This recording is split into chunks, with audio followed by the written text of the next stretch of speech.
Halo, ketemu lagi di channel M Arsitek. Pada hari ini saya akan membahas dunia seputar lampu, pencahayaan dan lampu-lampu. Teman-teman mungkin bertanya-tanya ketika saya mau membangun rumah atau gedung, lampu-lampu aja yang harus kita persiapkan, jenis-jenisnya apa aja, model-modelnya, keterangannya, penggunaannya, fungsinya, cocoknya pakai untuk apa. Nah, akan saya jelaskan lebih lanjut di video kali ini supaya teman-teman bisa menentukan saya mau seperti ini, baiknya pakai lampu seperti apa. Nah, saya akan sedikit jelaskan tentang lampu, tapi secara simpel supaya teman-teman bisa lebih ngerti aja, tambah wawasan, supaya ketika nanti mau mendesain sesuatu, lampunya pakai apa, sudah ada gambaran. Mari kita lihat video kali ini. Sebelum kita lihat video kali ini, teman-teman bisa support channel kami dengan subscribe ya, supaya kita bisa terus berkreasi, bisa terus berkembang. Jangan lupa juga share dan komen. Jadi saya akan jelaskan lampu dari jenisnya dulu nih. Karena jenis ini sebenarnya menentukan dari fungsinya juga. Ya, untuk di mana dan di mana. Untuk jenis lampu, kita tahu lampu yang paling old, paling tradisional adalah lampu pijar. Lampu pijar ini teman-teman tahu sekarang juga lumayan in lagi. Ya, sebenarnya itu sudah dimodifikasi sih. Tapi pijar yang dulu adalah lampu yang biasanya bohlamnya itu bening dan filamennya itu kelihatan, ya. Rangka dalamnya itu kelihatan seperti kabel-kabel kecil gitu ya, dan sifatnya ini cukup boros tenaga, tidak terlalu awet, dan tapi dia memiliki sifat itu hangat dan panas. Jadi lampu pijar ini sudah sangat jarang digunakan untuk tempat-tempat umum. Cuma sekarang sedang in lagi ya teman-teman. Kalau tahu sekarang di kafe-kafe malam hari itu banyak menggunakan jenis seperti lampu pijar, karena yang diunggulkan malah bohlamnya itu bening, dalamnya itu modelnya macam-macam. Semi pijar, tapi bukan pijar yang zaman dulu. Jadi kalau pijar yang zaman dulu, teman-teman tahu yang biasanya kita gunakan kalau penghobi kamera, mungkin penghobi elektronik. Lampu pijar ini digunakan untuk memanaskan ruangan atau lemari. Sekarang gunanya lebih banyak kalau saya pakai di rumah biasa, kalau saya ada hobi elektronik, teman-teman punya hobi elektronik, itu untuk mengurangi lembab, itu cocok untuk pakai lampu pijar. Karena apa? Dia bisa menghangatkan lemarinya kita, ruangannya kita. Memang umurnya nggak gitu panjang, ya memang punya panas, sinarnya juga tidak terlalu terang, tapi memang kegunaannya spesifik ini sekarang. Yang lampu pijar masih tradisional, itu biasa digunakan untuk tempat-tempat seperti itu. Penyimpanan berbagai macam elektronik, itu lampu pijar. Yang kedua adalah lampu neon.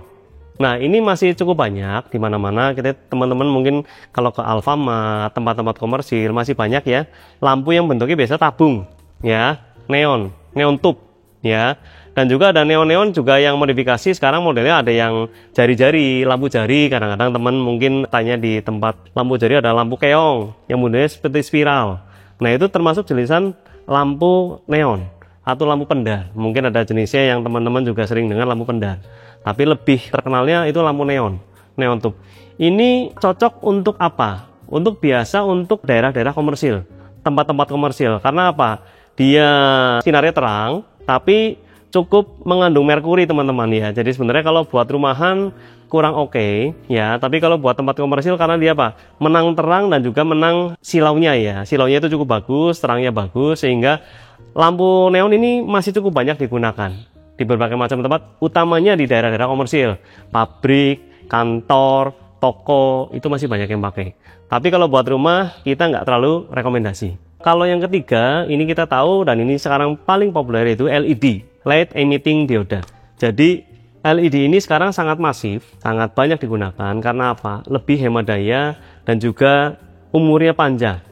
Keterangannya juga sekarang sangat baik ya, dengan teknologi yang semakin baru, LED ini semakin lama semakin keterangannya semakin tinggi ya. Jadi sehingga lampu ini sangat populer sekarang ya, hampir di semua tempat, di semua industri LED ini sangat masif digunakan di mana-mana. Dan juga nggak kalah untuk rumah tinggal.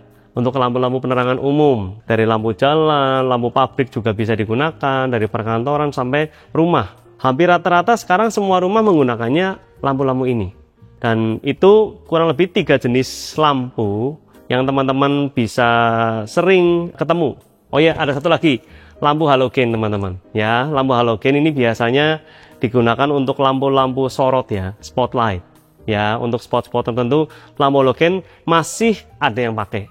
Ya, karena dia juga menang keterangannya, ya menang pencahayaannya. Jadi keterangannya ini sangat bagus ya, sehingga masih ada orang yang menggunakannya. Walaupun kelemahannya apa? panas ya teman-teman ya. Panasnya ini masih berasa. Dari 4 jenis tadi ya, dari lampu pijar, lampu neon, LED dan halogen, itu semua kita akan pakai di rumahnya kita, itu bisa. Di tempat usahanya kita itu bisa. Cuma kita harus tahu lokasinya itu di mana. Oke, itu untuk jenis lampu ya. Sekarang saya akan jelaskan bagian kedua itu untuk rumah ya. Jadi lampu-lampu apa aja yang harus ada di rumah biasanya yang kita gunakan. Sehingga kita bisa menentukan dari awal kita mau menyediakan jenis-jenis lampu apa saja di rumah supaya lampu kita, rumah kita nanti terlihat indah. Untuk lokasi atau jenis lampunya ya. Di rumah biasa nomor 1 itu ada namanya lampu gantung. Lampu gantung biasa digunakan di mana teman-teman? Lampu yang sifatnya itu biasa digantung ya. Karena namanya juga lampu gantung, modelnya pemasangannya itu digantung. Biasa dia menggunakan ada yang kabel, ada yang rantai, ada yang pipa dan sebagainya. Tapi sifatnya digantung. Biasa digunakan di mana? Contoh ya, lampu gantung itu biasa di ruang tengah atau di ruang tamu atau mungkin di daerah dapur, di atas meja makan atau di atas pantry ya. Lampu gantung itu memang lampu untuk memperindah suasana biasa teman-teman. Sifat utamanya bukan untuk penerangan. Sifat utamanya adalah umumnya adalah untuk memperindah ruangan ya, lampu estetika. Tapi karena namanya lampu ya, tetap aja bisa untuk menerangkan ruangan. Tapi bukan sebagai lampu utama biasanya, lampu tambahan. Nah itu lampu gantung. Nah lampu kedua yang biasanya di rumah itu ada lampu dinding teman-teman ya. Nah lampu dinding ini sifatnya sudah jelas, itu biasa dia tempelkan di dinding. Ya kita sering lihat lampu dinding itu di mana? Di pagar-pagar rumah, di sebelah depan rumah, ya di tembok-tembok, di pilar-pilar, itu ada lampu-lampu. Ya memang lampu yang posisinya di dinding ya, untuk apa fungsinya sebenarnya di dinding? Untuk menambah suasana indah suatu rumah biasanya. Nah ini sangat penting sekali lampu dinding ini. Biasa kalau teman-teman punya rumah, lampu dinding ini sering digunakan sekali untuk aksen ya. Untuk menembak tembok, untuk memperindah tampak pada malam hari rumahnya kita. Jadi lampu dinding ini memang berbagai macam jenis teman-teman ya. Kalau tadi sudah tahu jenisnya macam-macam, lampu tadi dari lampu gantung, lampu dinding, jenisnya juga macam-macam lampunya. Ada yang pakai LED, ada yang neon dan sebagainya. Nah, itu lampu dinding karena memang kita pasangnya pasti posisinya vertikal dan masangnya di dinding. Yang ketiga itu lampu plafon ya. Lampu plafon, nah ini merupakan lampu utama teman-teman ya. Lampu utama di berbagai macam gedung, apalagi di rumah itu lampu utama biasanya. Lampu yang ditempel di plafon. Nah, lampu ini seringannya apa saja jenisnya ya.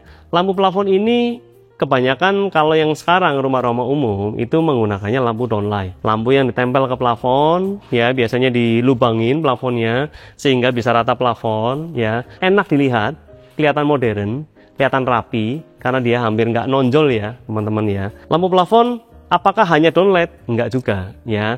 Ada yang modelnya lampu plafon tempel. Keunggulan downlight tadi kan kelihatannya lebih rapi, lebih chic, lebih modern.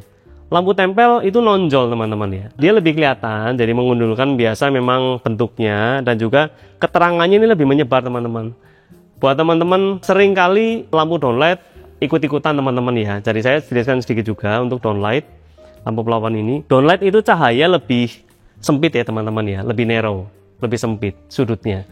Sehingga satu ruangan, misalnya ruangan 4x4, misalnya kamar 4x4 atau 5x5, biasanya menggunakan downlight itu sampai bisa 4 biji. Keterangannya mungkin bisa sama ketika kita menggunakan bohlam 1 biji di tengah-tengah, tapi yang sifatnya bohlamnya besar dan juga menonjol. Itu kenapa? Nah, kalau downlight sifatnya tadi narrow ya, sudutnya itu sempit, sehingga kita lebih banyak titik. Tapi orang masih pakai karena apa? Yaitu keindahan plafonnya. Plafonnya rumah ini kita kelihatan lebih rapi.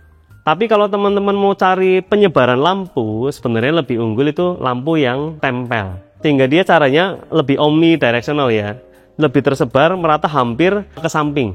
Ya, ke samping juga dapat, ke seluruh ruangan juga dapat. Karena sudutnya dia betul-betul lebar. Jadi tergantung wattnya aja. Kalau wattnya besar berarti keterangannya, ruangannya akan lebih lebar. Nah, itu untuk lampu tempel dan juga lampu biasa sering di plafon itu lampu bohlam juga ya teman-teman ya.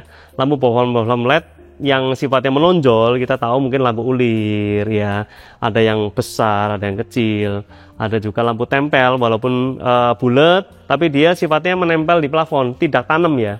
Kalau downlight itu jenisnya tanam, jadi betul-betul ditanam, dia hampir rata dengan plafon. Untuk satu lagi kita ada jenis lampu spot, ya, spotlight. Spotlight itu digunakan di titik-titik tertentu di rumah, bisa dia dipasang di dinding, dia dipasang di plafon. Sifatnya adalah untuk apa? Untuk menembak biasa titik-titik tertentu supaya terlihat kontras, supaya terlihat jelas. Nah, kita sering banyak lampu sorot ini biasa kalau di rumah itu untuk menyorot, mungkin untuk lukisan, mungkin untuk hiasan, biasa ditembak lampu. Atau mungkin wallpaper, atau mungkin bidang-bidang yang mau kita memang fokuskan. Ya, lampu spotlight lebih fungsinya adalah untuk menjelaskan sesuatu, ya, menguatkan artistik dari suatu apa yang ditembak oleh lampu itu. Ya, itu untuk lampu spot.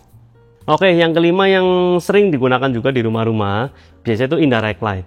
Nah, indirect light ini lampu yang tersembunyi teman-teman ya. Kita lihat itu nggak tahu lampunya di mana, karena lampunya tersembunyi. Yang kelihatan hanya pendarnya saja, hanya cahayanya saja. Tapi indirect light ini sekarang sangat masif digunakan.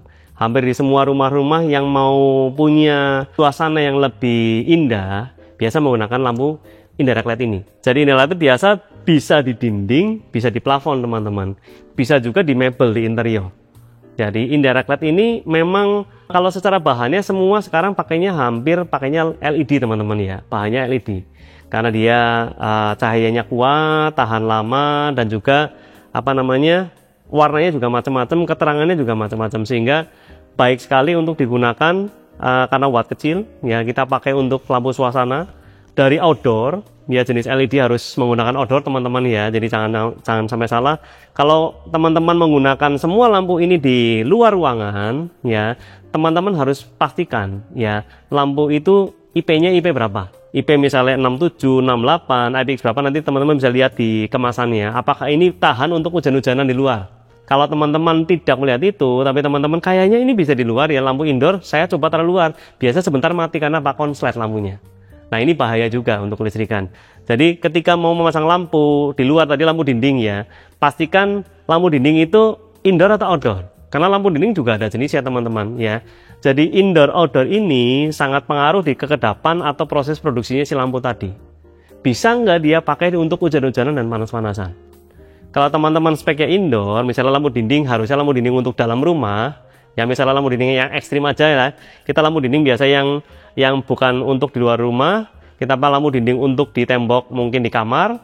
Kita, wah cobalah saya pasang di dinding luar aja lah, kecipratan air dikit-dikit, mungkin nggak apa-apa. Nah, itu nggak boleh teman-teman sama sekali. Karena apa? Bisa menyebabkan konsleting teman-teman ya.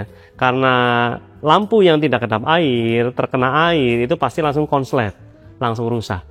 Ya, bahannya juga biasanya nggak tahan.